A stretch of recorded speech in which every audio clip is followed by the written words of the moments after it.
How'd you first get into music, man? I don't know. I mean, to be honest, I wasn't really particularly interested in music when I was younger. I mean, when I was real little, I mean, my father just had like Rolling Stones albums and stuff like that, and we used to listen to them. I mean, my brother, my dad's a guitar player, and he's a good guitar player actually.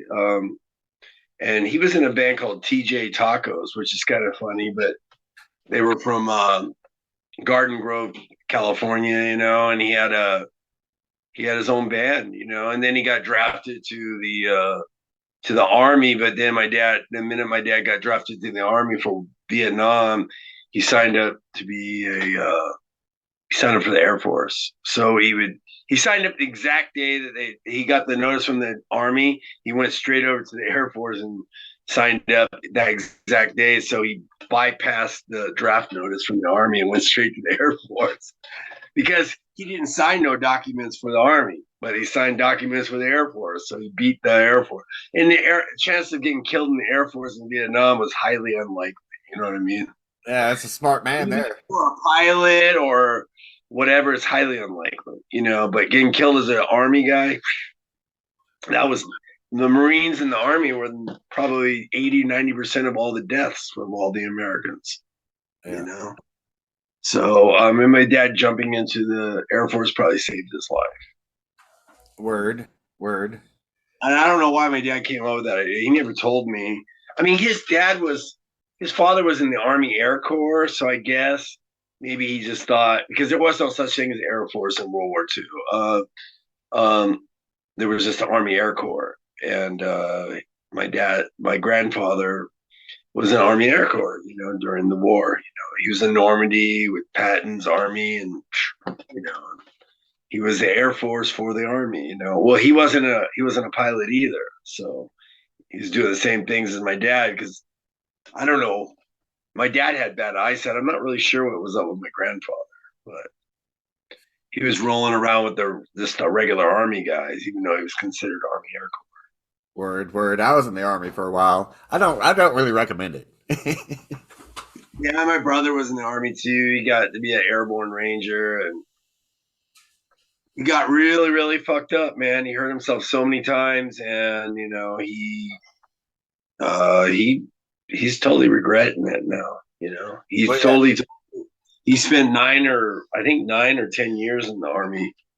You know, Well, no, I was a punk rock kid. I don't really recommend it because the first time my platoon sergeant saw me, I was in my civvies, and he's like, "What the fuck are you supposed to be?" And it was just a bad path from there. yeah, my dad. Like I said, my brother wasn't. My brother was a heavy metal dude. I mean, he didn't have long hair or anything, but he was all heavy metal, man. That's all he listened to. I was into punk rock. He listened to heavy metal in the '80s. Yeah, So I and he joined the Army. I was like, whatever, you you know. But he wanted to go to special forces, and he did it somehow. yeah. My brother joined the army and had a grand time. It set his life on the correct path. Not so much for me, but whatever. Well, when my brother joined the Army, I mean, he joined in 1990, and the first assignment was just to go to the Berlin Wall and sit there at the Berlin Wall, even though the Berlin Wall was already gone. But there was still this paranoia that Russia's going to sweep right through. You know what I mean? At that time, there was no Berlin Wall in 1991, but there was still the army right there, like there was a Berlin Wall. Word.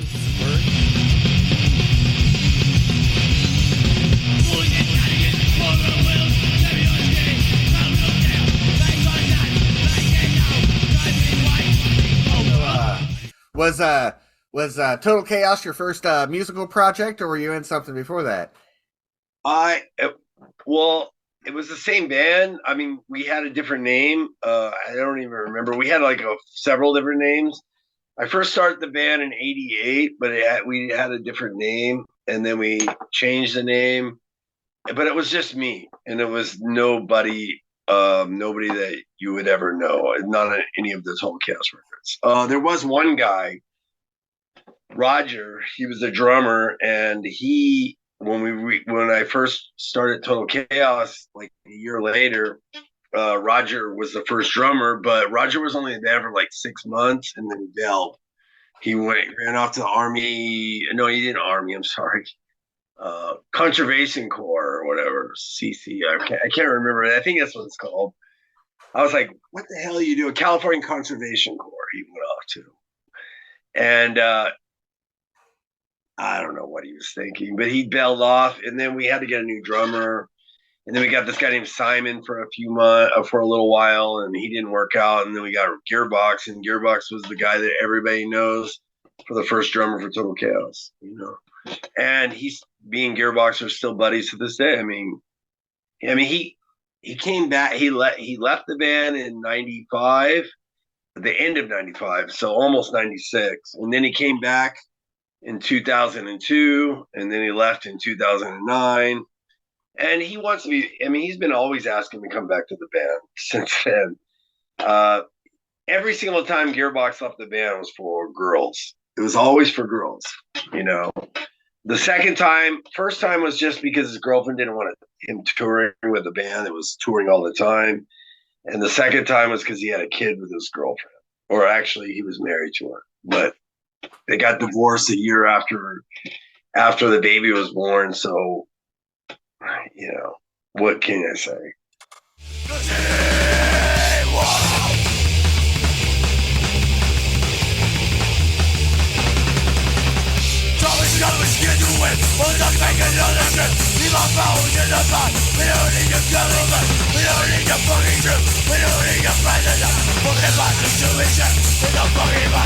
So when you reflected back on them early days, like the Nightmare EP and your first demo days, what sticks out to in your memory the most? I mean, we were really kind of like we were just a party band, you know what I mean? At that time, we didn't really take anything serious. I really don't know what would stick out the most. I mean, we were doing crazy stuff, man. I mean, everything we did was really, really crazy. Like at that time, for all the bands that were around at that time in the area that we were in, we were doing stuff that were 10 times crazier than everybody else. I mean, we had Joe Bastard, who was a 6'8" Native American guy who was a total wild man when he got drunk, and he was bigger than anybody at the shows, and he would just literally throw them around because he was almost 300 pounds, you know what I mean, or 280 pounds. I mean, he was like a damn walking wall, you know what I mean, like Andre the Giant, you know. So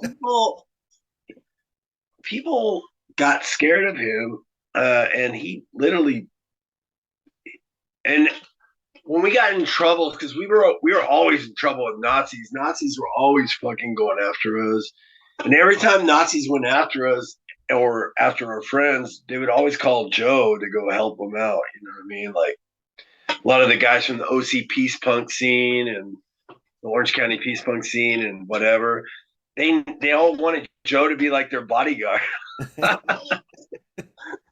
Like, fuck fascists, and then one guy that's bigger than anybody could throw them around like a rag doll. They go, Joe, we need you. That's hilarious. It's a true story, though. To be honest, Joe was like a big bodyguard for everybody, and we caused a lot of trouble back then, man. Well, I mean, we were like anti-authority. We were anti-racism. We were anti-everything. You know what I mean? We just didn't. So we always caused a lot of trouble. You know what I mean? Remember the Gulf War happened, 91, 92, whatever. And I think it was 91. And there was a huge protest in LA. You know, George Bush Sr.'s war with Saddam Hussein, and huge protests. And we were always getting in fights with the cops. You know what I mean? That was just the way it was. And Joe was always the first one to get arrested. And then sometimes we had to have benefits to get him out of jail.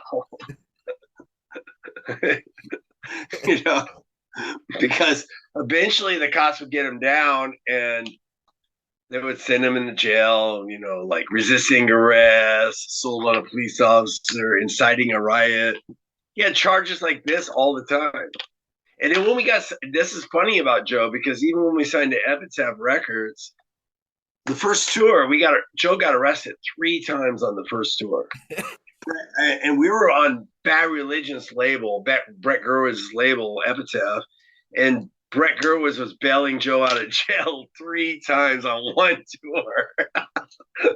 Makes a great impression. Yeah. I'm sure Brett was really happy about that. At first, he said no problem every time. But, I could see when we got off those tours, he was not happy. I mean, I guess it looked cool on the press or something, or the local fanzines, that we were having riots at our shows and fighting Nazis or fighting police or whatever. But it really, it made our relationship with Epitaph Records really, really bad, really, really fast.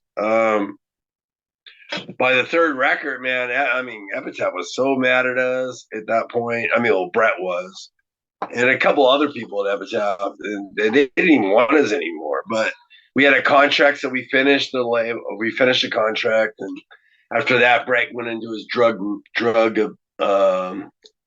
addiction rehab thing, and he signed it over to Andy, and they just let us go, like a whole lot of other bands, Even though we sold a lot of records, they didn't care. They were like, I remember that Andy said that to me. He said, Andy, the guy who took over for Brett Gerwitz, he goes, yeah, you sold a lot of records, man, but not more than No Effects. And I'm like, we're not even the same type of band. What are you talking about? Right.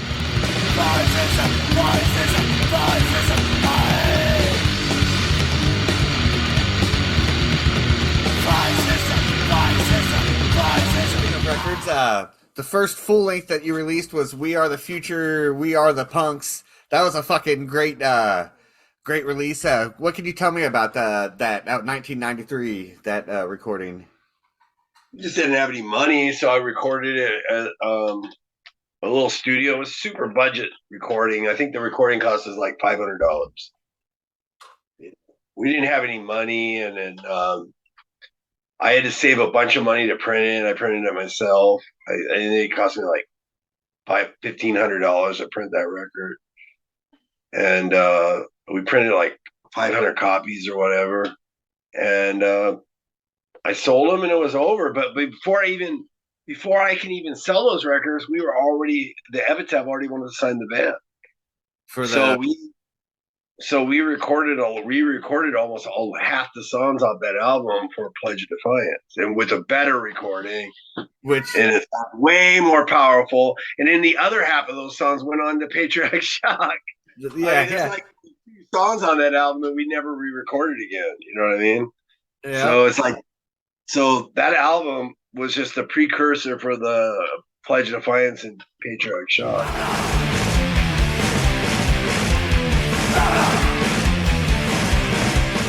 Pledge of Defiance, like I said, was one of my definitive teenage fucking street punk albums. I fucking love that album, right? Yeah, it was thrashy. It was crazy. I mean, we had Slayer Hippie from Poison Idea produce it. It was we had a budget, and Brett was. I mean, I didn't know much about recording back then. You know what I mean? So if I would have known about more of like what I know now, I wouldn't even have spent 5% of what we spent on that record. But I didn't know anything, and I just went along with what everybody wanted to do, And I was young. I was like 23 or something, 24. I don't remember. Something like that. And I figured, well, Brett knows better. I mean, it's his label, and, he says do this and that, and we did it, But never again, man. I mean, like our new album, I mean, we run everything. Everything runs through us. We decide what we're gonna do, what kind of songs we're gonna do, who we're gonna record it with, whatever. Everything goes through us. I don't have somebody telling me what we should do or what we shouldn't do. And Brett was one of those guys who liked to have his thumb in everything, you know. Brett Gerwitz. You know. Yeah, yeah, yeah. He did. He liked it, but I mean, of course, he funded it. I mean, I guess you know if you're paying for something that you know you should have your finger or input into it, and I guess you can see it that way. But you know, when you're a punk rock bands don't really like being told what to do. You know.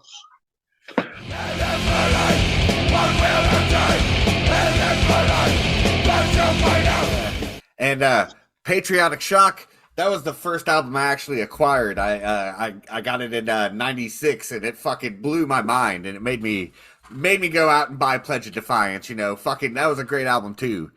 Uh, what can you tell me about that one? Well, I mean, Legend of Patriarch Shock was a well. Actually, there's a story behind this. They should go all the way back before Pledge of Defiance. It's really important. The original guitar player for Total Chaos was Gary Doom, and Gary Doom. We signed to Epitaph, and Gary Doom, like, literally quit the band before we recorded Pledge of Defiance. So what happened was he quit the band because he said he didn't want to tour. He said, I don't want to tour. I mean, I could do a couple of days here and there, a week or something, but I'm not going to go all over the world. You know what I mean? Because Brett wanted us to tour the whole world, you know? And this is why it's important when I'm saying this. So Brett, so we had to find a new guitar player real quick. So we immediately asked Ron McMurder if he would play. He was in a couple of bands. He was a good friend of ours. And he tried out and he joined the band immediately. And it was fine. We were like, okay, cool. This is awesome. Through that year, we knew Ron liked to do drugs, but we didn't really, you know, we didn't know how bad he was of a drug addict, but it was really bad. Like beyond bad. So bad that we toured with the Miami Bosstones in late '94, and he was stealing from Dickie, the singer for the Miami Bosstones, every single night. And we didn't know that he was stealing from him because we had no idea. But Dickie kept coming to us going, somebody's stealing my shit. What the hell's going on here? It's never happened before. And I go, dude, we didn't steal nothing. We would never do that. What are you talking about? And it turned out Ron was doing it the whole time. Ron McMurder. And so when we got to Patriarch Shock, we already knew we wanted Ron out. He was out. We wanted him out immediately. In fact, we shouldn't even record a Patriarch Shock with Ron. That's why I'm telling you this right now. We should have. We already tried out Sean Smash, the guy who's in the guitar now. We'd already tried him out, and we wanted him, but we were scared because we already had all the songs written, and I was thinking I was going to postpone our record months or something. I had no idea that Sean was so damn good, but it wouldn't have postponed the record at all. It would have made it 10 times better, Patriarch Shock. But we decided not to, and we went with Ron. And then after the record was recorded, we kicked Ron out of the band, and Sean became the guitar player. A lot of people think Sean joined the band in '96. He didn't join the band in '96. Actually, he was officially part of the band by the end of '94. A lot of people don't know that because they only look at the records. You know what I mean? Yeah. They're like, oh, well, Patriarch Shock was recorded in February of '95, so Sean must have joined the band sometime in late '95 or '96, right? Nope, he joined the band actually before Patriarch Shock was even in the band. But we just didn't announce it yet. We knew he was going to take over, but we just didn't announce it. We should have not did it. We should have just had Sean play guitar, but I didn't know Sean was such a goddamn good guitar player. We played, he learned every song in 2 seconds, but we didn't see him like going out and trying out new songs or writing new songs. We didn't do all that. We just wanted to see if he can play the set, and he did the set in 2 seconds.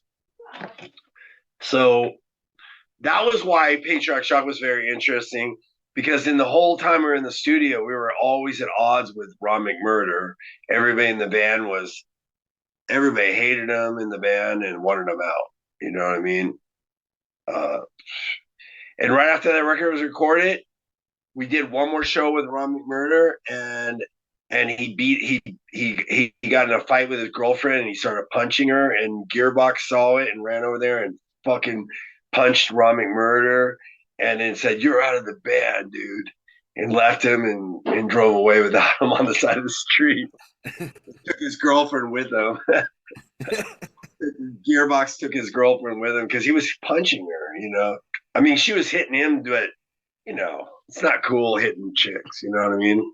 Yeah, yeah. So he was hitting her, and he grabbed her and said, "You're out of the band," and that's it. And then Ron called me. It's like a month after Patriarch Shock was recorded, way before it was even out. And Ron's like, "I know I heard about your conspiracy against me." A conspiracy. It's like try stop doing speed all day long, stealing from the other bands and snorting heroin and doing all this other nonsense you were doing through the whole goddamn tour, pissing off everybody around you.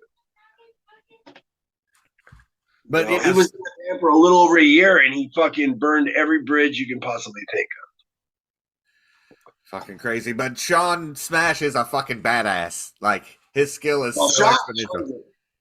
Sean's a badass guitar player. Like I said, he should have been on Patriarch Shock. And in fact, if he would have been on there, the album would have been, I mean, it's a good album, but it would have been 10 times better. Because Sean's light years better than Ron McMurder is, I mean, not even comparable, but it is what it is.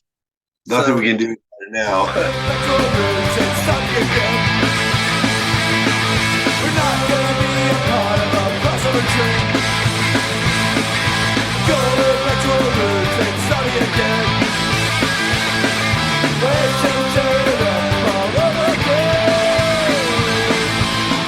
The next album, Anthems and Alleyways, that was a great album, but it was kind of a change of pace of music. Was that Sean's influence on the band, or? No, Sean was all into. Actually, Sean was more into New York hardcore at that time. Oi and New York hardcore mixed together. So when you hear a lot of New York hardcore style riffs going on in Total Chaos, that's Sean. No, that was we were going to do this tribute to the 77 punk rock thing. We're going to mix a lot of rock and roll punk rock mixed together, and Steve Jones from the Sex Pistols was supposed to produce that album. That was the whole plan. Steve Jones recording the album, producing the record. We're going to do a 77 style punk record mixed with a little bit of hardcore and whatever. And Steve Jones got in a conversation with Brett Gurwitz, and they got in some kind of an argument or something, and Brett canned him, fired him from the project, and we had to go with some other guy at the last minute. That's why that record was kind of a little bit weird. If Steve would have been on it, it would have been a way different record. It would have still been 77, but it would have been I think it would have been a lot better. The guy who produced it was Steve Kravac, and he was guy was famous for doing I guess he did MXPX and some other bands like that, And it turned out pretty good. I mean, I liked it. And it also sucked because Gearbox quit for a girl. So it also would have been better if Gearbox didn't quit, because then the Gearbox's drumming we wrote all those songs with Gearbox's drumming on it, and then all of a sudden Gearbox quits because his girlfriend Alicia doesn't want him touring with us. You know what I mean? And I'm like, what? And then he just bails, and he's like, so we have to find a drummer in a minute again. Same crisis as what happened with Patriarch, Pledge of Defiance. We had to find a new drummer at the last minute, and we tried out a whole bunch of drummers, and we couldn't find anybody. But this girl Susie kept bugging us over and over again. She was in a band called shit. I forgot what that band's called. The current band, Civet? No, she was in a band at that time, Snapper. She was in this band called Snapper, all girl band. And she kept bugging us to do it, and we just said, okay, we try you out, and we tried her out, and then we were like, she's okay, but whatever, let's try some other guys. We kept trying around, and we couldn't find anybody that could actually do it, and we said, all right, Susie, you can do it. You know what I mean? Because we're running into a timeline while we were supposed to be in the studio. We were getting closer and closer, and we were trying people out for 3 months straight. Even that's why Anthony in the Alleyway, we were supposed to be in the studio by March of '96. I don't think we got in there until like April or May or something. We were like 2 months behind schedule. We were getting pressure from Epitaph. I mean, it was crazy. And we lost our producer, Steve Jones. We were hanging out with Steve, talking about what we're going to do and this and that.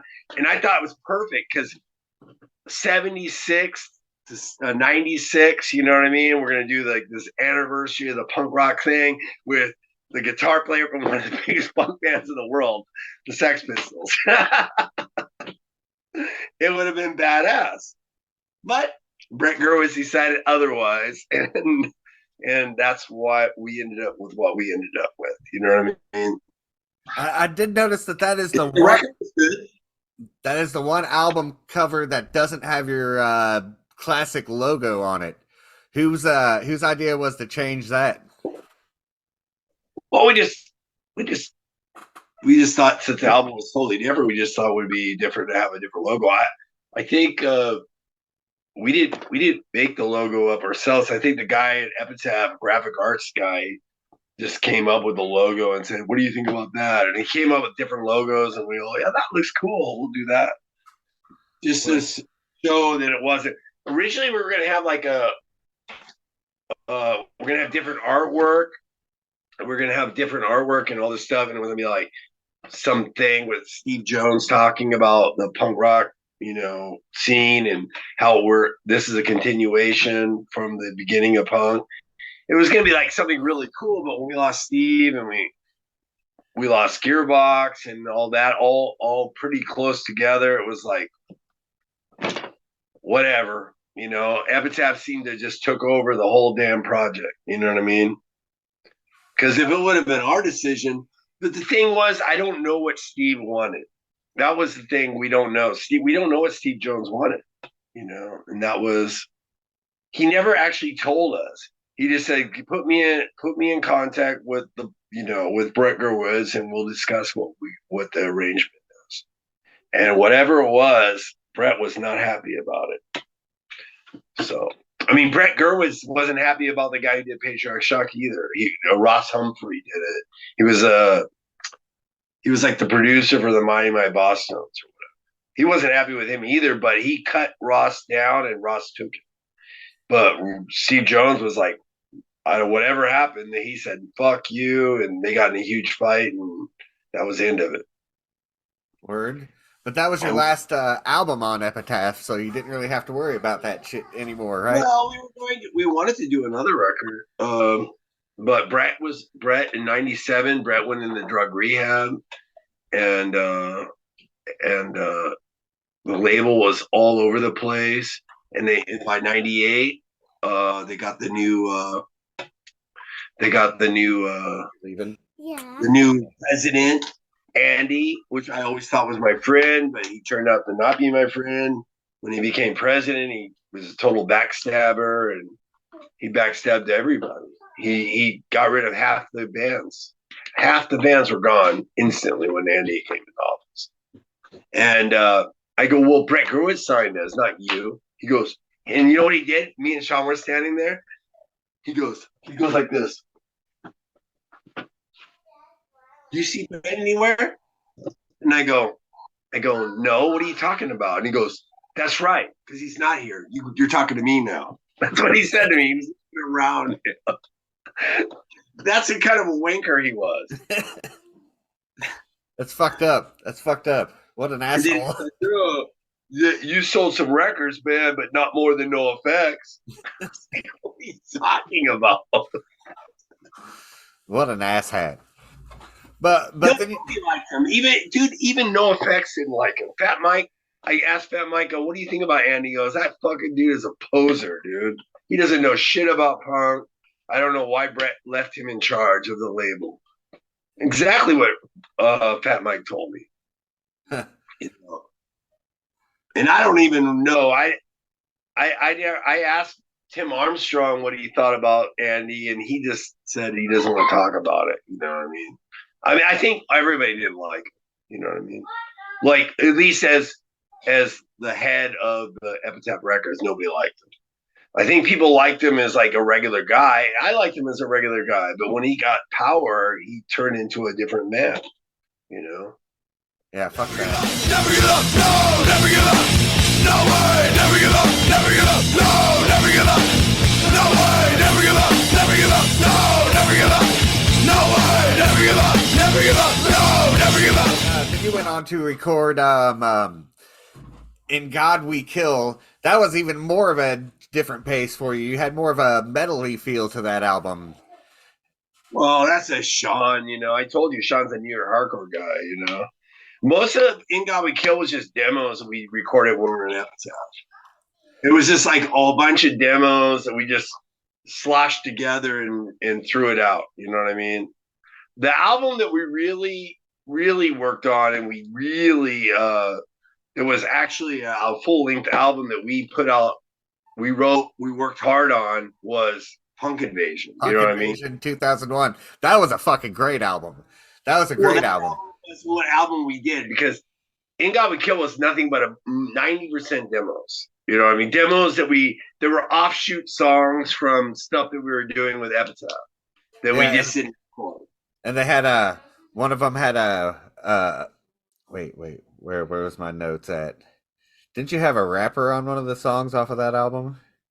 Yeah. There was a song that wasn't even a Total Chaos song, but what happened was we were doing it was Electric Lady. That was the song that we did with Ronnie King. Me and Sean did with Ronnie King, who was a keyboard player for Snoop Dogg and Dr. Dre and Tupac and all that crap. And we recorded it in the same timeline of I think we recorded the song originally in like 97 or 98. And then we decided we just wanted to fill up the album, fill it with a bunch of demos. So we just took that song and threw it on there too. You know what I mean? Word. So it's a pile of demos. You know what I mean? Me and Sean wrote it together. We just worked with Big Syke, who was like Tupac's cousin, and Ronnie King on keyboards. Like I said, that album was just a pile of demos. Now it's re-released now, and we cut out all that crap, and now we just put all the hardcore songs on there, and we remixed some of them. And the album's way better. It's 12 tracks now. It's been re-released like as of last 1 or 2 years ago, and it's 12 tracks. And we remixed them, and it sounds a billion times better than the original release. And it has a new cover, too. Yeah, I got the old one with the 18 tracks. Yeah, well, check out the new one. It's way better. Everything about it is better. Word, I'll go do that. Remixed, it sounds more powerful. There's none of that weird demo shit on there. We kicked it all out, and we remixed everything. Awesome. I'll check that shit out. It's on Cleopatra again, too, by the way. Word.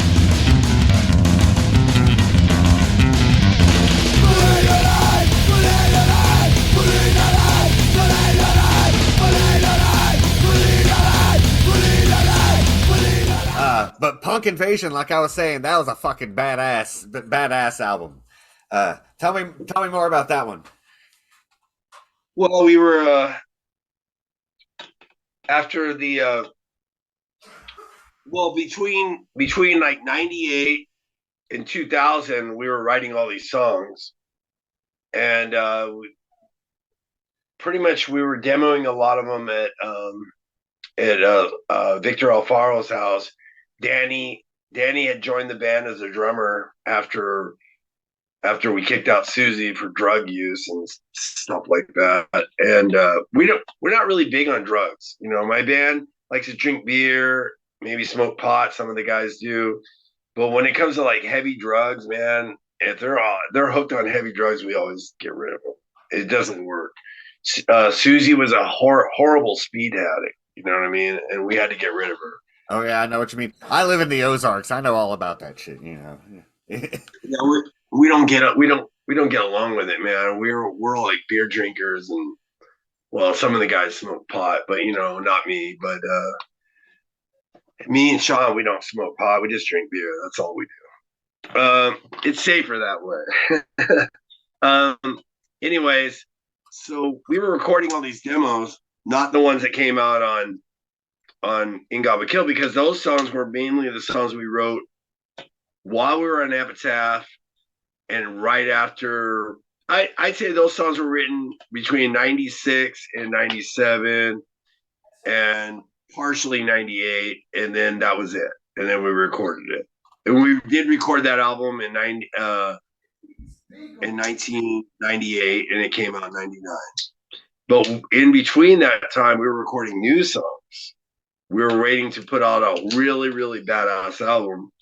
And so between 98, 99, and we recorded like 14 songs for demos. And then we went in the studio, we funded it ourselves, and we recorded, I think it was like 18 songs or something, you know what I mean? And we recorded it with Jim Faraci, which is interesting because Jim Faraci had his own studio, but the weirdest thing about Jim Faraci is he was the producer for Poison's first album, and he was the engineer for the first three albums by Poison. Hey man, you know, when you live in LA, man, the world is small. You end up hanging out with guys in the heavy metal scene or whatever that is, or whatever you want to call Poison. I don't know if you want to call them heavy metal, but they're more like, most people call them glam rock. I guess. Yeah, hair pop metal, some shit, you know. Yeah, but it doesn't matter. Jim Faraci loved us, and he recorded us in his studio, and he produced it. Yeah. And that was really interesting. And cool thing is we were in the studio with Jim Faraci. Brett Michaels showed up, and Brett Michaels showed up hanging out. Bobby Dahl showed up from Poison, hung out with us, and CeCe DeVille showed up too. But CeCe was not in Poison anymore at that time, and CeCe just showed up because he's still friends with Jim Faraci. You know, that's crazy. CeCe DeVille, the guitar player. Oh yeah, I know. That's crazy. Because that's such a fucking hardcore album. Still too, yeah. Yeah, I fucking love that album though. It had a great cover of "Exploited Sex and Violence," which fucking, you know, I fucking love. "Punk's Not Dead." That was a fucking classic album. You know, I actually acquired that album on vinyl when I was like 14. Fucking blew my mind. Fucking Exploited. Love that shit. Yeah, we're really good friends with Exploited. We always have been. I mean, originally, first time I saw Exploited was in '86. I saw him at the Fender's Ballroom. No, it wasn't the Fender's Ballroom the first time. I don't remember where the first time was. The second time was at the Fender's Ballroom in '88.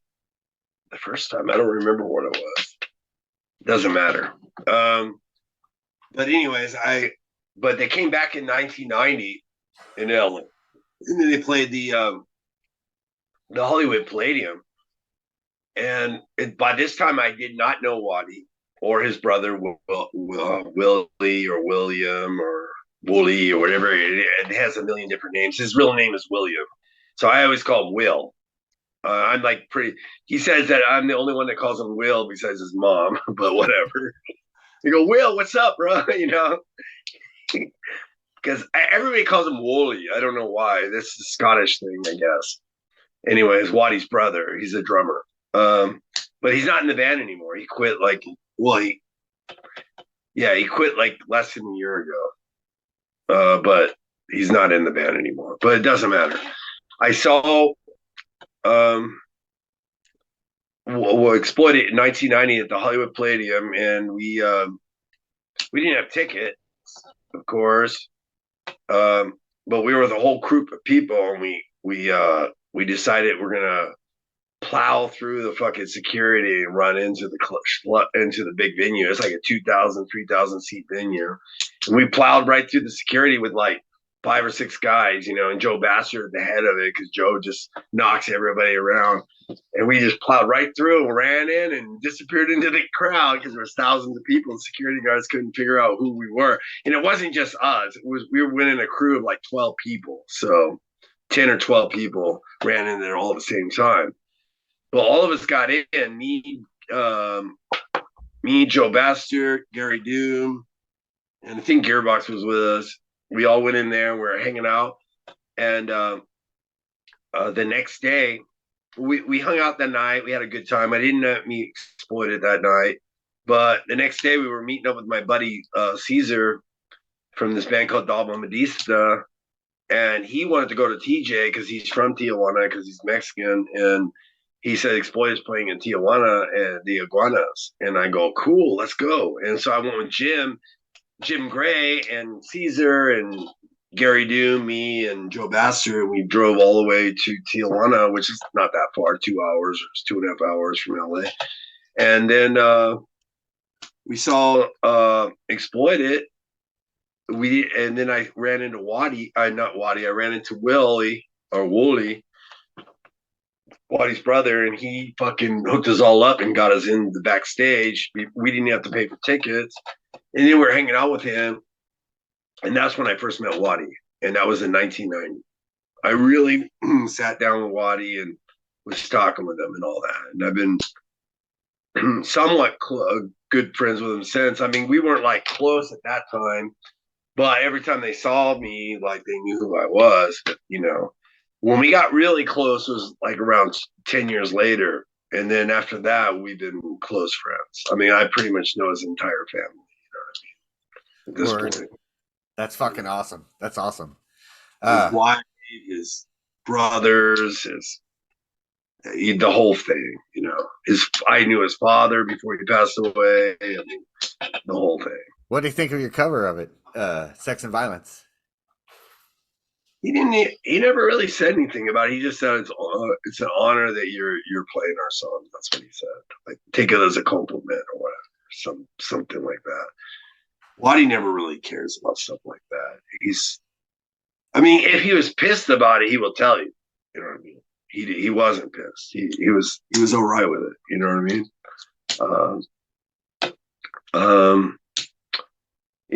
If he's mad at you, you'll know. You'll know.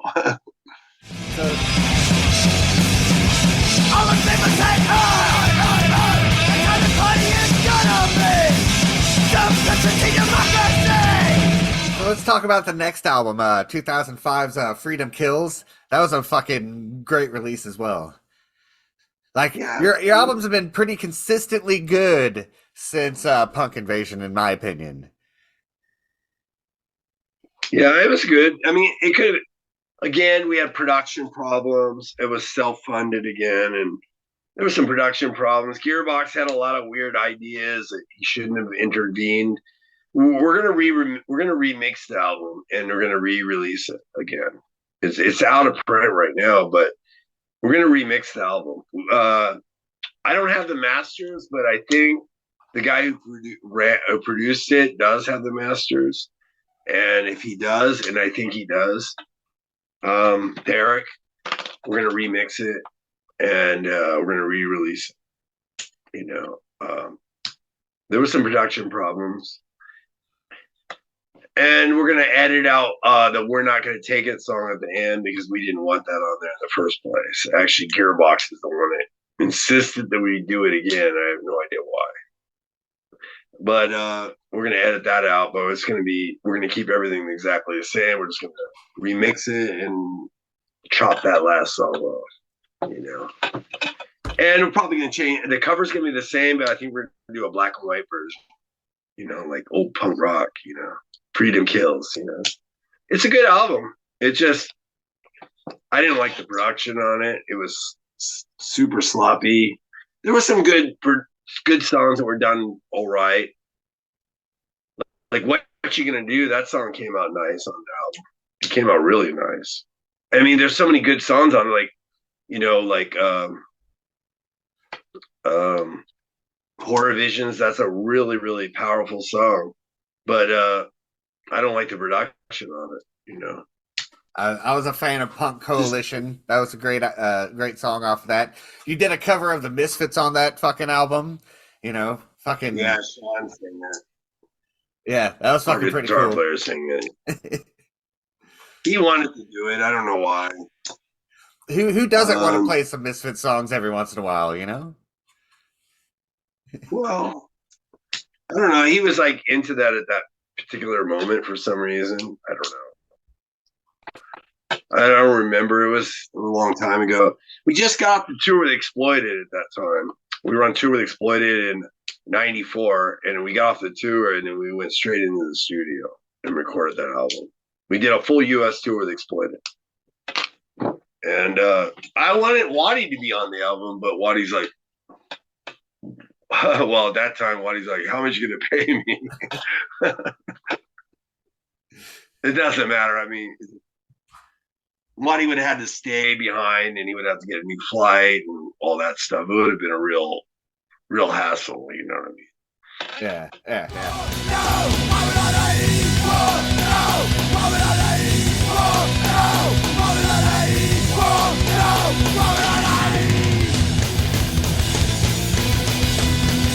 I forgot to mention SOS Records. You started a record label in 2001 and were quite prolific in releasing shit between 2004 and 2007. Released a lot on SOS.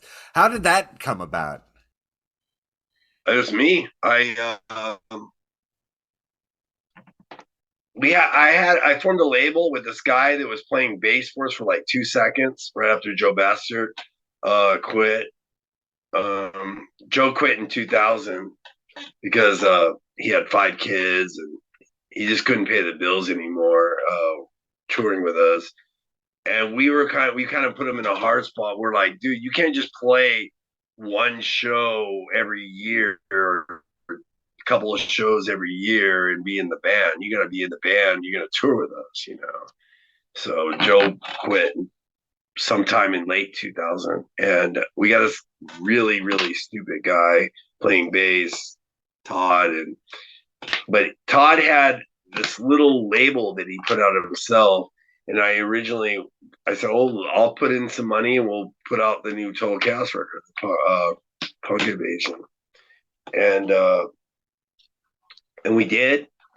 And it was going really nice. But then when we decided that Todd was not working, we had to get rid of him. So I had to re-release the album, and I didn't have the funding for that exactly at the time. So I went in with this guy named Izat Solomon, who owns this club called the Showcase Theater in Corona at that time. I don't know if you know the Showcase Theater in Corona, and at that time between like 1998 and 2009, the Showcase Theater was the club, the punk club. It was like the Whiskey A Go-Go in the outskirt valleys of LA. It's like 50 miles from LA. It was like the Whiskey A Go-Go, out there. Everybody was packed all the time. So I asked him, and he said, "Yeah, let's do it."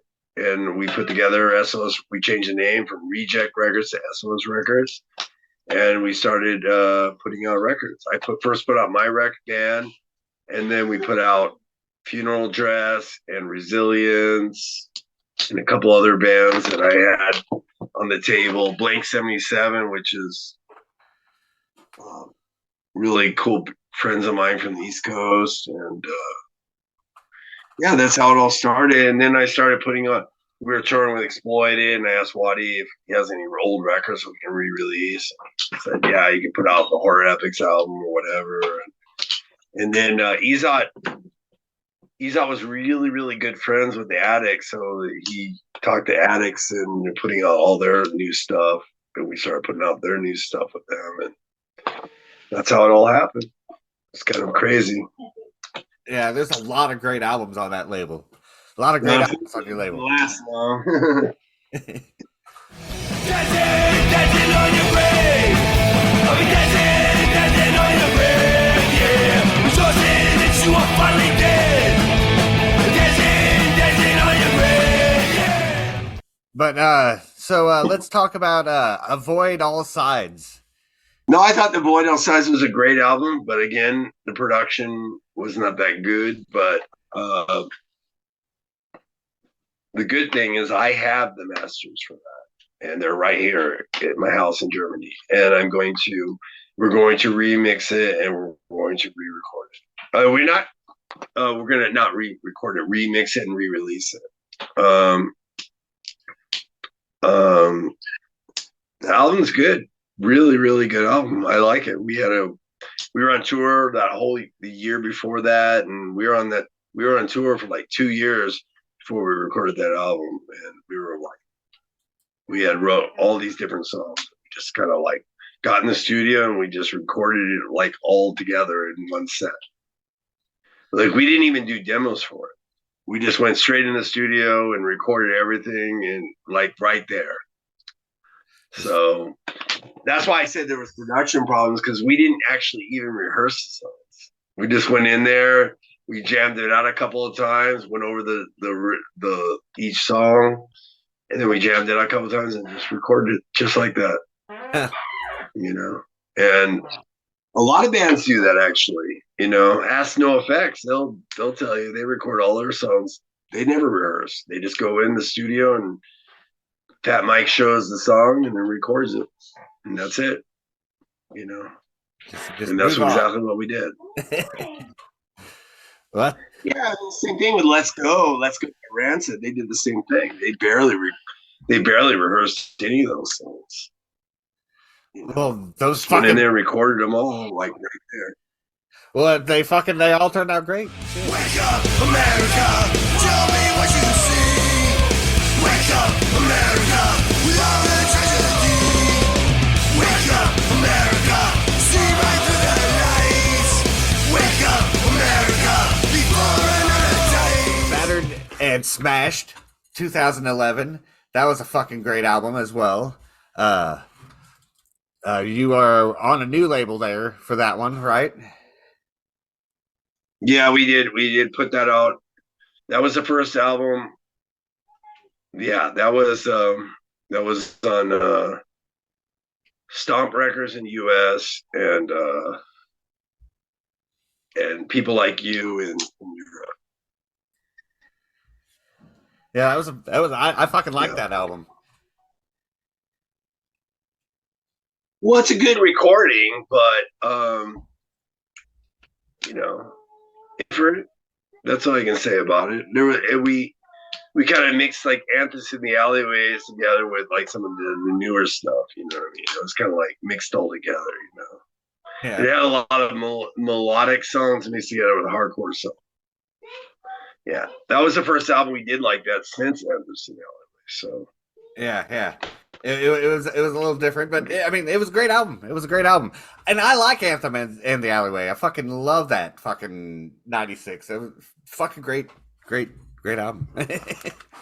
Right. So I don't mind it when you change the pace up a little. I know a lot of people. Well, we get bored. You know what I mean? We just like to do something different every once in a while. You know.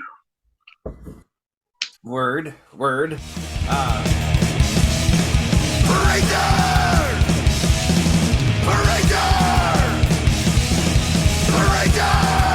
And then World of Insanity, the 2015, that was another fucking good release.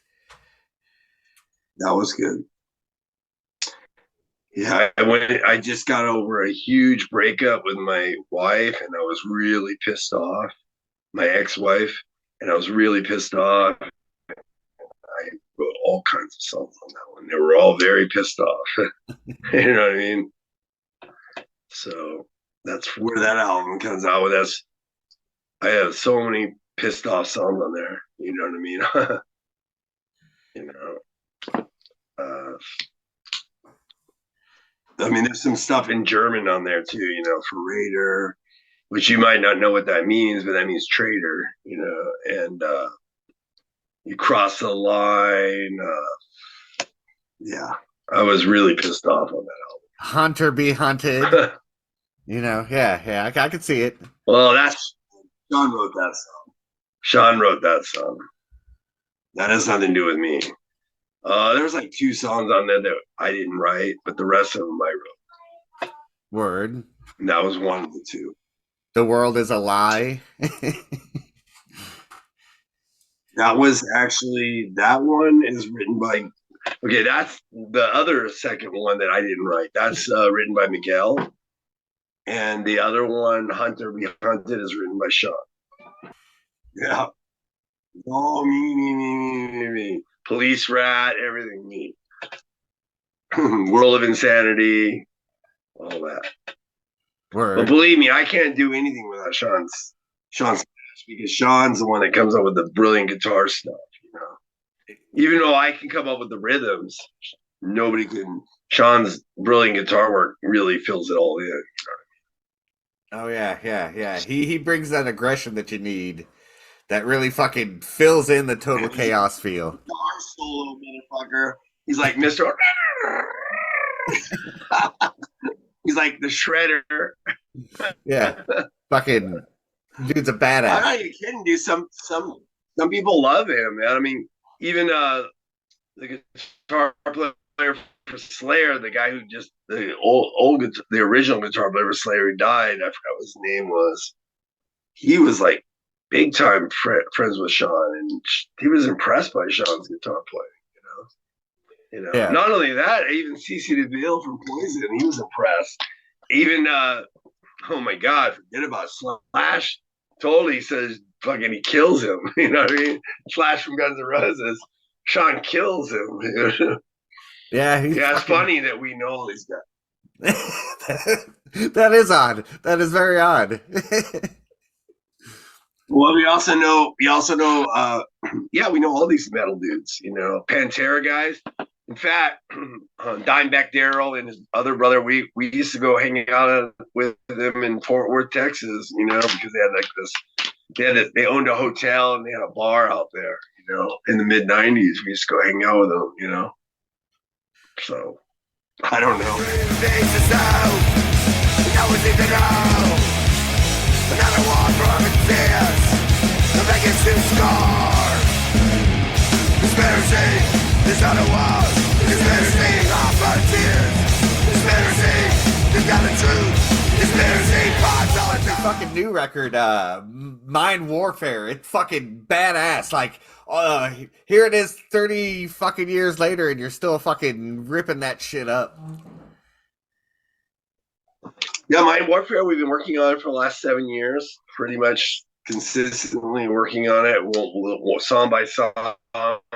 We like 2 or 3, we just collected them, and I mean, we wrote more than that, but we these are the ones we liked, and then we put them together, and there we go. We got that album.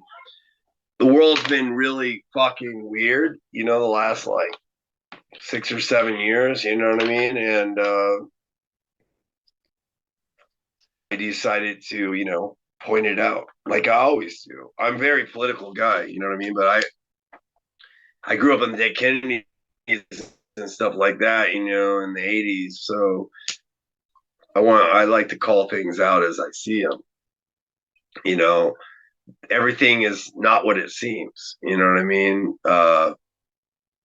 And that's what this album is all about, you know, calling a spade, you know what I mean? You know, telling it as it is, you know, I don't care what the media says or what these corrupt politicians tell you. Nothing they say is true. Oh yeah, I'm well fucking aware, man. It's complete bullshit. And the album's called Mind Warfare because the album is a war on the whole world right now, especially since 2012. they've been doing basically it's called like fifth industrial. Wait a second. It's called fifth generation warfare, which means that they use psychological warfare on people to convince them that this is bad or this is good or this is what and this is that. But it's all just like a mind game. You know what I mean? So that's why the album's called Mind Warfare. Barack Obama signed this bill, and I forgot what the name was. I have it written down on my computer, but he signed it in 2012, and basically letting the CIA run psyops on the American population, which was illegal before that. Well, it was not illegal until like the 70s, and then when they got caught doing psyops on Americans in the 70s, and they had to go to Congress in 77 and 78 over it. That's where Dead Kennedys got a lot of their songs from, by the way. And it supposedly they were banned from doing this. Of course they did it anyways, but it was totally illegal. Well, Barack Obama signed this bill that makes it legal to do psyops to the American population. And so the CIA was able to do whatever the fuck they want since 2013 on. And that's why we've been getting pounded with bullshit, flat out propaganda and flat out lies, disinformation. And that's why all these mainstream, what do they call them? Like YouTube and Google and all these guys, they're all like censoring the fuck out of free speech. You know what I mean? There is no more free speech because they say that they have the choice to say what is good and what's not good. But I say everybody should be able to say whatever the fuck they want, whether you like it or not. You know what I mean? If you don't like it, don't listen. You know what I mean? And that's what I believe. I mean, wasn't that what the United States was founded on? Free speech. Yeah, this first amendment that they made. Yeah. Well, apparently that's not legal anymore. Well, at least they're trying to make it not.